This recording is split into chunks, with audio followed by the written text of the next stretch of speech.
Hi, it's Leela, the proud Poly Kinky Queer Slut. Today's question is, when is too much, and how do you avoid getting caught up? This was asked specifically in respect to sex, but I'm going to answer it in a wider arc, in a wider field, because I'm a person that goes hard at things and gets caught up in things, and I think that this is relevant anytime you find yourself obsessing about a thing or needing a thing and going at it so hard that it becomes consuming. Um, for me, a lot of times that kind of thing is like getting the A in class. It can become consuming for me. Doing a good job at work can become all consuming for me.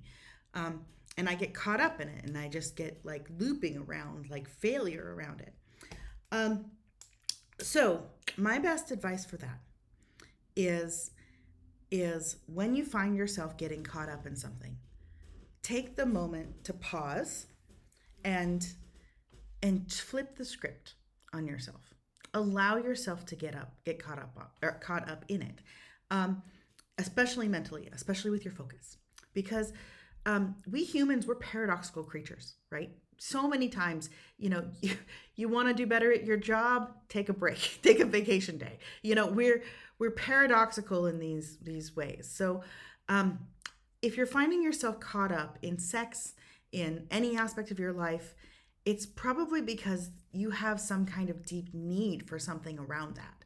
Something about that is satisfying a part of you in a way that you deeply need, because you're putting your time and effort and energy into that in this obsessive kind of caught up kind of compulsive way. So when you find yourself doing that, one, focusing on it and giving yourself permission to go into that space removes that kind of taboo fascination in your brain from it. So for example, this can absolutely be about sex, but I'm gonna make it about something else. So for example, getting that rave review at work, right?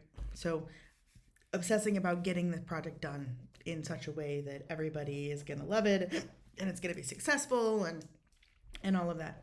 If I'm stressing about that, if I'm caught up in that, if I'm staying up late at night thinking about that, if I'm waking up with dreams about it, if I stop that and just interrupt and instead do some breathing, do some meditating, for lack of a better word, just go for a walk and think about, okay, I'm going to give myself this window to obsess about this. And then as you're obsessing about it, as you're going through the all of the talk tracks, try to apply that like mindful meditative self to it, and ask yourself why. Observe what you're doing. Ask yourself why. Why are you doing that? Curiosity is the anti-shame. Curiosity is like the antidote to so many of life's problems, because once you become curious about what you want, about what's going on with your brain, then you're looking at it with productive fascination and as a problem, and not as something you're stuck in, but as something that is an adventure, an exciting thing, an exploration. So explore your obsession. Obsession can be beautiful, and I'm speaking to my kinky friends out there. I know you all know how beautiful it can be to really allow yourself to play with your obsession, to allow yourself play with getting caught up and that power. So give yourself permission. Give yourself permission to look at why you're caught up in that and to see what needs you have that obsession is filling. Not the thing itself, not what need is getting that project done at work filling. What need is me caring so much about that filling for me? What need is my waking up thinking about it in the middle of the night fulfilling for me?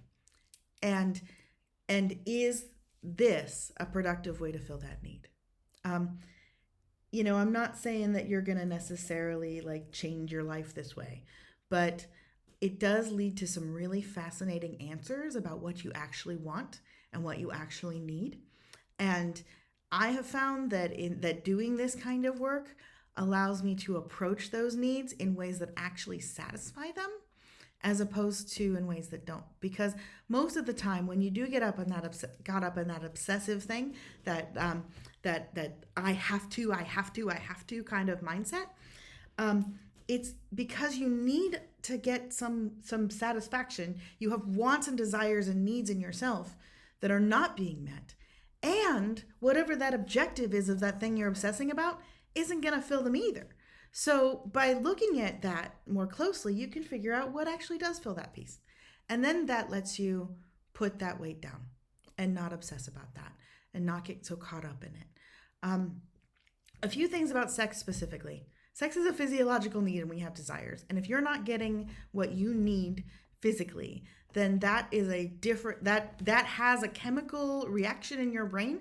And you may well just find that once you actually start having sex the way that you want to, you don't have that obsession anymore. That's something that happens for a lot of folks, where once that's satisfied, your brain just doesn't have that need anymore. But if it does, then it's probably about something else, and figuring that out. And so my advice is always not to shy away from those things, to not shy away from the too much, but instead to go there in a mindful way. And that allows you to get through. It turns that roadblock into just a stop along your journey and lets you keep moving through. It's worked for me.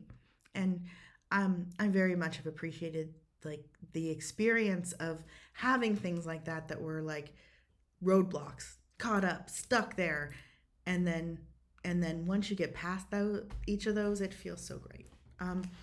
And again, good therapy helps. So if in doubt, get good therapy. It really does make a big difference in teaching the practical tools for how you do this, and also creating that container of a safe space to explore these things with a trained professional. That can really be helpful as well. So anyway, hope that helps. Thank you very much for listening. This is Leela, the proud Poly Kinky Queer Slut. Ask me anything at kinkyqueerslut@gmail.com. Have a great day.